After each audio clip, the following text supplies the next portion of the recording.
Happy holidays from the team at Digital Triggers. I'm Eduardo, podcast manager for Show Me the Nuggets. Today we're going to give you part one of our year-end review featuring valuable takeaways from Joe's interviews with David Wachs of Handwrytten, Englander of Sales Schema, Azhar Sidiqqi from Repstack, and Anthony Devine of lawfirmrep.com. Here we go. I was listening to a podcast this morning, and the guy was talking about how they took their churn rate every month on their subscription from 18% to 3% a month.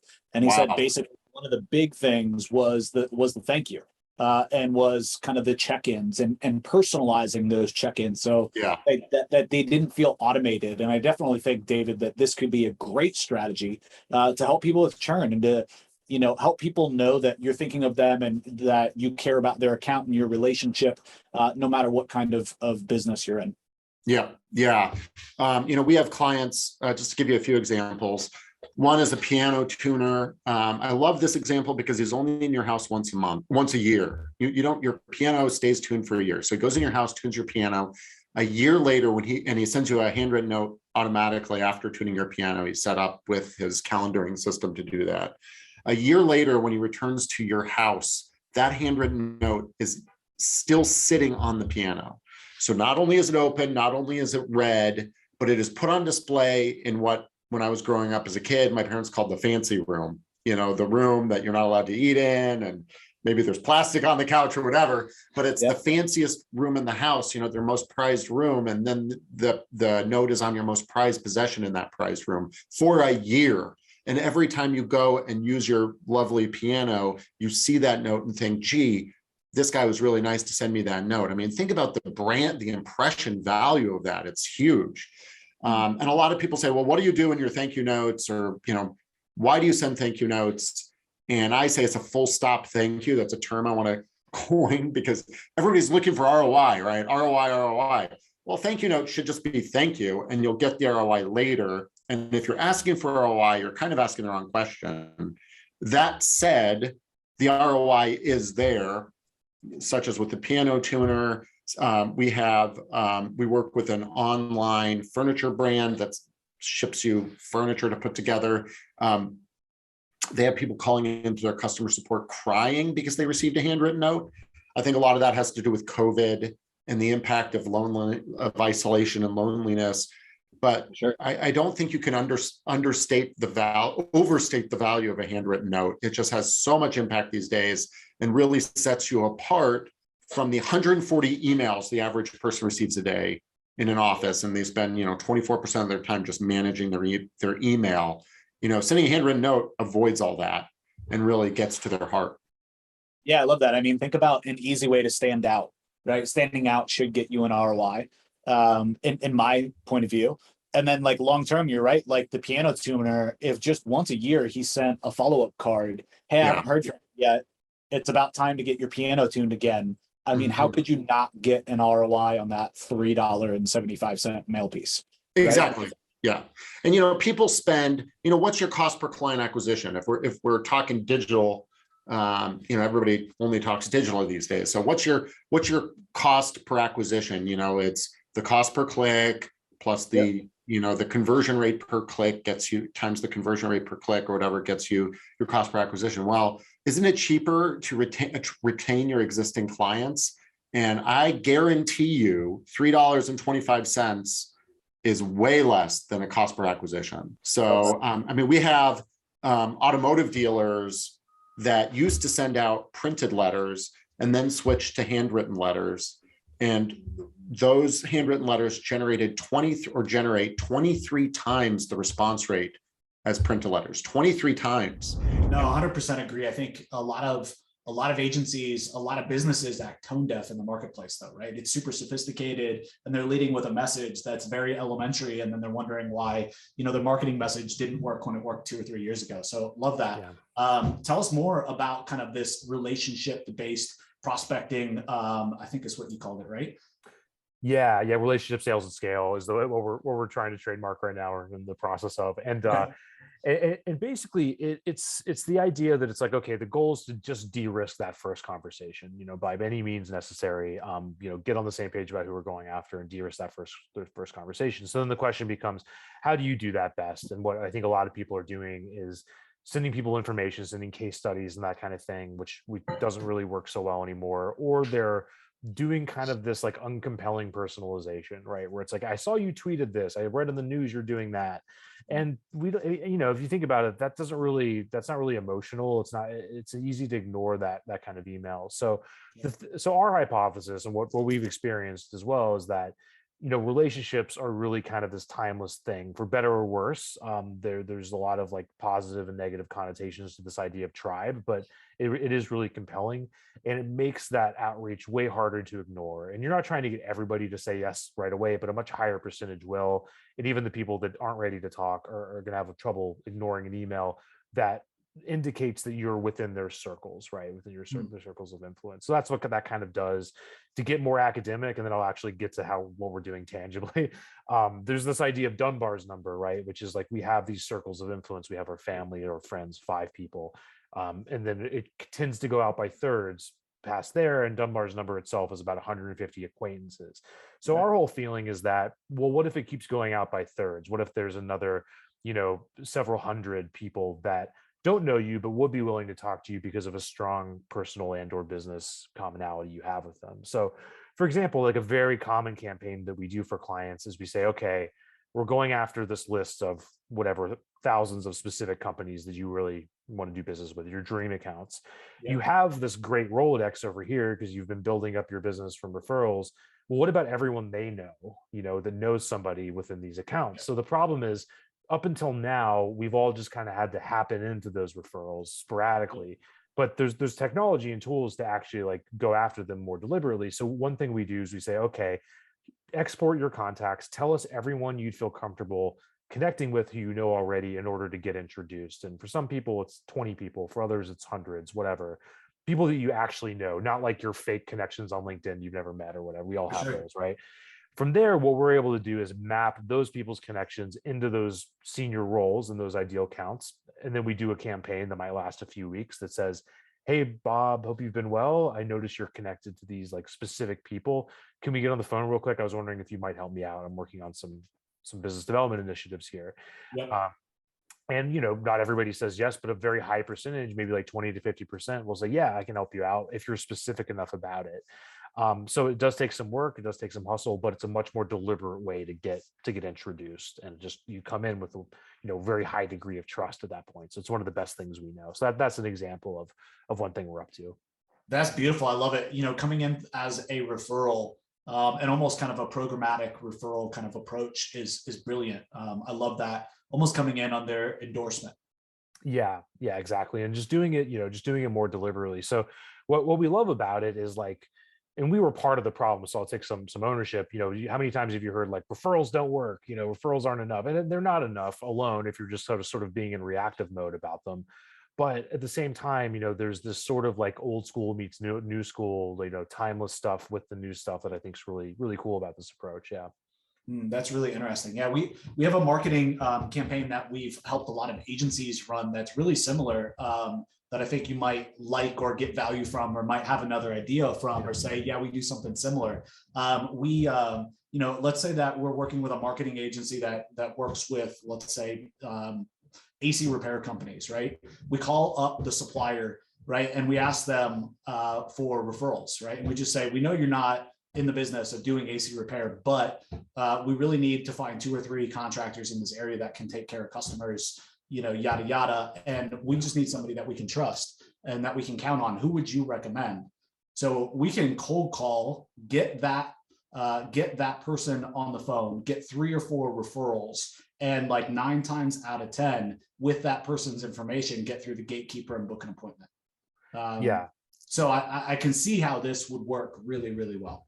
Yeah, no, that's really cool. I love that approach, because it's just like, it's so much leverage and so much bang for your buck, because you're getting, potentially referred to multiple people, and then you have this like greater degree of trust that's going to put you further ahead, and the other thing that I think is like less spoken about an approach like this this isn't like something that's just going to go out of style tomorrow, right? Like we've all seen this sort of arms race of sales tactics where it's like the AI or the sort of like, I'm going to point to some little publicly available detail on your site and reference it. But it's like, then 500 people do it and it sort of falls apart. But your relationships are something that, is going to continue to work, I think. So yeah, I love it. Like the method that we gave is kind of a cop out because the relationships aren't real, right? They're very surface level, right? But that works so well. I can't imagine how well like real relationships would work, right? Like it seems like that would be quite an amazing door opener. And this other campaign already works well for us.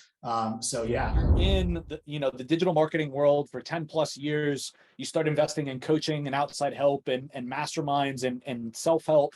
And you have this kind of defining moment and things take off. I love to say like, as entrepreneurs, but as anybody, like we don't know what we don't know. Right. And like when we can get around people that have been there, that have done that have hit the levels that we want to hit, have done the things that we want to do, all of a sudden we gain clarity on what it is that we don't know. And even if we don't understand the whole thing, we can then start to do research and to figure it out. But we have these aha moments. So I'm curious, like what were one of those or two of those aha moments, those defining moments where you went from being in this business, doing six figures to boom, like inside of whatever it was, 16 months, you guys go to seven figures. Like that's crazy. So like, I know my audience will kill me if I don't get this right. Like dig into this. That's an awesome question, dude. That's an awesome question. And it's really hard to define that, but sometimes like, especially, I'm really blessed into the journey that we're going through right now. And for this to have happened, I can definitely go back and find that, identify that aha moment for you. And this goes back to, 80-20, where, what are the 20% of the things that you're doing that are getting the most results? And I would have to say that, just to get the ball rolling for Repstack, we signed our joint venture. And that's how Repstack got started. So, my coach, Josh Nelson, is always saying that you're just one joint venture away from a seven-figure agency. And he's really true to that and we're a testament to that because it happened to us. We had our first client that turned into the first joint venture, and our second client turned into the second joint venture. So we had two right off the gates, and that got us the momentum. And yeah, that was a defining moment, man. That first VA, we call our virtual associates, not assistants. He's still employed with our first client, and he's gone from an appointment setter to a sales executive right now, closing 5-figure deals on a daily basis for the client. Yeah, man, that's freaking awesome. So I'm really curious, like, did you set out with like this grand vision, right? Like these first two, I'm going to get them. They're going to be the perfect clients. They're going to be the perfect JVs, and they're just going to blow this thing up, or like, did it kind of happen? No. So, funny thing is about vision. I think as a lot of us entrepreneurs, we are dreamers and we like to have these big, lofty goals. And that's amazing, man. I identify with so many people like you, Joe, who are great visionary thinkers and who do these amazing things just by thinking about a future and then making it happen. And that's part of our jobs as well as company leaders. But when it comes down to just start doing and landing that first client, you don't have to be so strict about that particular vision, man. You just need to get that client. And, and trust me, like we've gone through clients where we've, broken our entire systems, bend over backwards to get these people in. And turns out that we don't even want to work in that particular space, let alone with that particular client, right? So it's going to happen, especially early on, but that shouldn't stop us from taking imperfect moves, right? So get going, close that first deal, even if it's project work right now, get it done, close it, get the revenue in the door. And as you start getting the revenue in, you'll figure out how to streamline the service offering that you're going out to market with. 100%, man. So you said a couple things there that I think are really cool, and I really agree with. I mean, I think you're right. Having a conversation with a client a month after you start working with them, and like they're like, where are the leads? Where's the return on investment? Show me the money. It's like, man, like we just got started. Right. It can put you on the wrong foot, right? Starting that relationship with a client, right? Can put you in kind of an adversarial position. So I like what you said. Like, if we get started with reps, I'm not in that position, right? When I sell reputation to start, I'm building the relationship. I'm getting them more reviews. I'm reporting on things that are easy for me to deliver, and they are going to get more results with it. I'm sure for you as well, at that point, it's really easy to pinpoint who are the great clients going to be and who are the problem clients going to be, right? Exactly. Exactly. So I love that. Yeah, I was just thinking about, just to give an example, I have a Indianapolis personal injury law firm, came a client probably about 4 months ago, and they were interested in all sorts of things, SEO and all this other stuff, lead generation. We have some automated lead systems that we have. And I suggested, hey, let's, your reviews, they had, I think at the time, they had a 5-star rating, but they had 4 Google reviews, had been in business for about 10 or 12 years, something like that. And I said, hey, we can do all that stuff, but you're not going to be happy with the results, even if I get you ranked #1. And at the time, I think I looked at 2 keywords, just to give them an example of their rankings, just so I had an idea. And one was like Indianapolis car accident attorney. They were like ranked 100 in the 150s. And then personal injury lawyer, Indianapolis, wherever the case may be, they were like around 80 or 90. And so within the first month, we got them about 60 or so new 5-star Google reviews. So they went from 5 to 65. And what was interesting, within 2 months, without doing any SEO, they were in the top 20 for both those keywords. And that just shows you how important that is. And so guess what? They got to know, like, and then trust me from the perspective I said what I would, what I told them I would do up front, we did. And it's easy to do with reviews, especially when you use automated systems. Now they know, like, and trust me. And now those other services, hey, this is what I think we should do next. And they're like, send me the invoice. It was just, there was no question about it. Now, if I would have went back 4 months ago and said, hey, let's do all the other stuff, even though they're excited about doing all those other things, I don't know if I would have gotten the sale if I didn't, start out and really put their best interest first. And that's key. And reputation makes it easy, because that's really, I tell them, it's one of their most valuable assets that a law firm or any business going to have. It's the reputation. Might be intangible or tangible, however you want to, you can see them, but it could be considered an intangible asset. Have to ask a CPA, but nonetheless, that is so critical to have that reputation, because that's what your potential clients, patients, or customers, they're relying on that almost all the time when they're making a decision. We're all too busy. People are impatient. They want to get fast results, in terms of who they want to pick up the phone and call and, alleviate their concern, their problem, whatever the case may be. You said that you think reviews or reputation is maybe the second highest ranking factor. I agree, but I actually think it's the #1 ranking factor. And whether it's reviews or directly, like the number of reviews, right? Whether that's the ranking factor, I won't argue, or whether it's the click-through rate kind of manipulation that happens because of the number of reviews. And what I mean by that is, you have so many reviews, you stand out, people are looking for the best, they're scrolling through the results and they look at you and they're like, crap, man, I got to work with that guy. And they click through, right? Because they're not finding what they want. I've helped a few people, including my father's company. He actually just sold his roofing company. They're dominant. Like, they have like 5 times more reviews than anybody in their market. And guess what? They rank organically, and we've like basically never done SEO ever for them. Right. They've probably committed like the top cardinal sins when it comes to SEO too.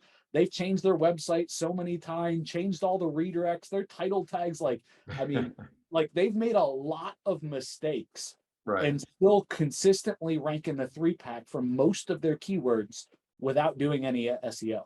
And the only thing I can say is, like, it's just the reviews. It's that, whether it's the click-through rate kind of magic that's happening because of that, or whether it's the actual review count, I don't know, but I can see the effect.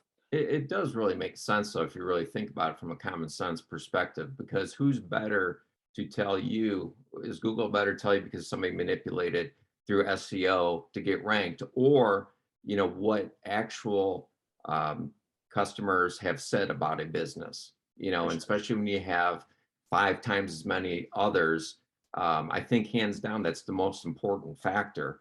And perhaps you're right. Yeah, I think I had read, I can't remember if it's Bright Local or somebody says second biggest factor behind.